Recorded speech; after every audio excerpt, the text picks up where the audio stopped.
Hello and welcome to Spinster's Library. I'm Claudia, and no, of course, this video will not provide you with the answer to the question in the title, because there is no definitive answer about whether reading goals are good or bad. It is an entirely subjective discussion, and that is the way that I'm going to approach this video, because the question of whether setting yourself a reading goal is a good thing or not has no moral weight at all. It is 100% subjective, and yet a lot of you are acting like it does. Every time I make a video about reading goals, which usually happens towards the end of the year, I get comments that say something like, reading goals are pointless, you should be reading for fun, not to hit a target. Listen, who are you to tell me why I should or shouldn't read? Yes, I know these comments come from a kind place, and I get it. If I make a video talking about how I haven't hit my reading goal, even if I'm not asking for advice or opinion in that video, it might be understood as asking for advice and opinion, and then you come to the rescue and you tell me, listen, you don't need to be worrying about reading goals, you should be reading for fun. I know that. But to that I say, is there anything wrong with wanting to hit a target? Does that make reading less valuable, less pure, less real, if that is my motivation? This is entirely hypothetical, because the truth of the matter is that I don't actually care that much. But I care a little bit, and I think that's why these comments bother me a little bit sometimes. Of course, there's nothing wrong with reading in order to hit a target. If that is what you enjoy, if you like seeing a little bar fill up, if you like the percentage going up on Goodreads, if you like checking things off a to-do list, which is the most satisfying thing, who am I to say that that is the wrong reason to be reading? However, despite what you might expect of me now, this video is not actually going to be an outright endorsement of reading goals either. I just want to tell you my thoughts on reading goals and setting reading goals, which are nuanced and inconclusive, two things that maybe are a bit of a rarity on YouTube, but most importantly, they are my thoughts and my subjective experience. Because just like you shouldn't be telling me why I should or shouldn't read books, I'm going to show you the same courtesy and refrain from doing that as well. I expect that you have your thoughts and opinions on the topic anyway, in which case please let me know in the comments, and take particular care not to police the reading habits and motivations of other people, both me and other people who are in the comment section. So let's start with this subjective but hopefully balanced discussion of reading goals. There is a lot to be said for not having reading goals, and I think one of the most persuasive arguments against reading goals is that setting yourself goals or targets or challenges, or however you might call them, puts pressure on readers.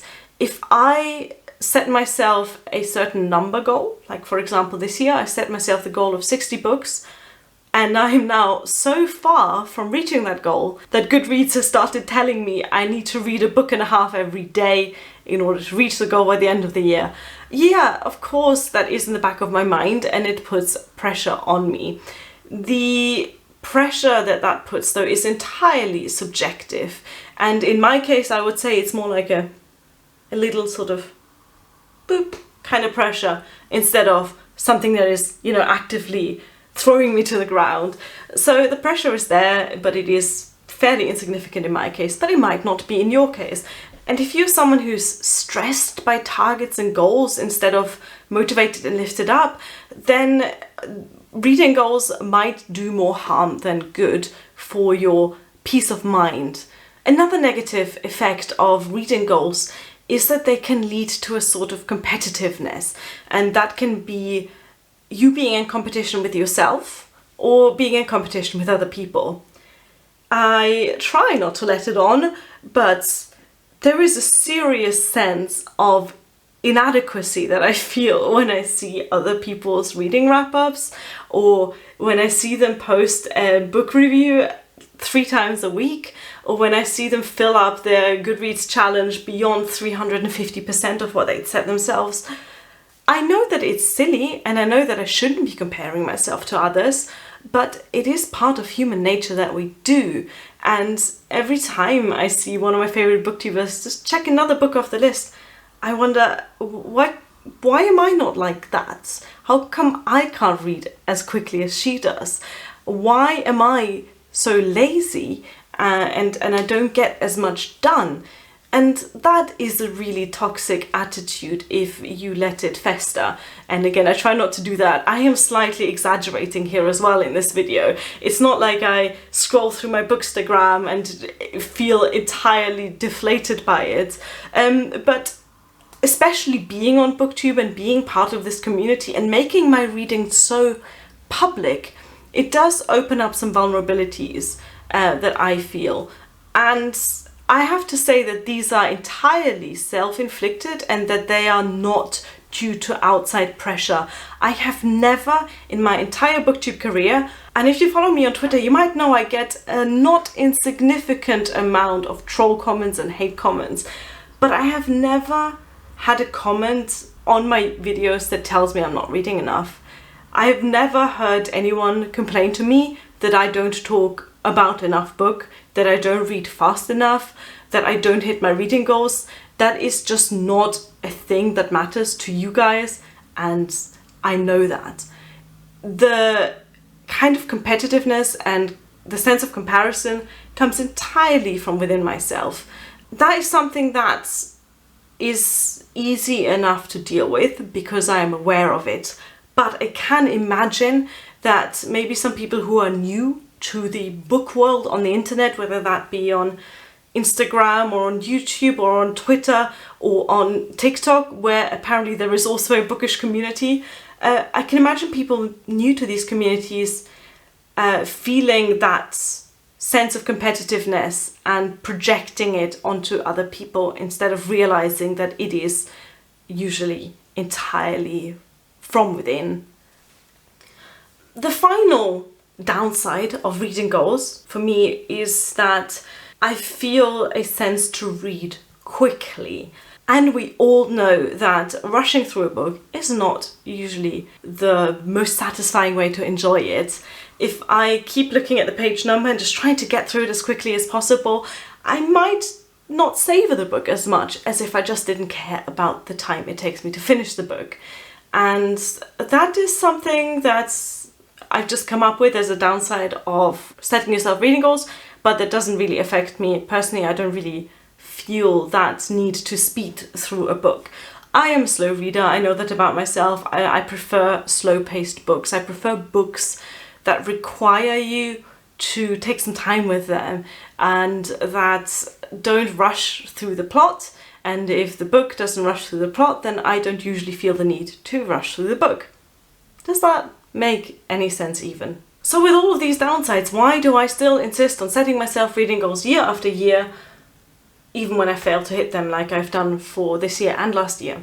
I like it when the little bar goes up.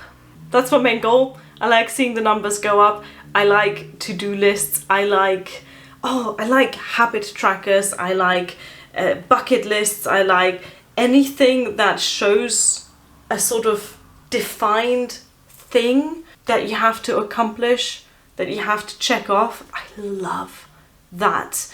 It awakens a sort of collector mentality in me. I want to check off everything.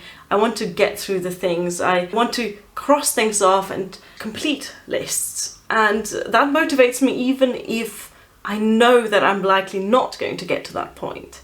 So the joy I get out of making myself a list in order to check it off kind of overweighs the frustration I feel when I inevitably don't check everything off the list.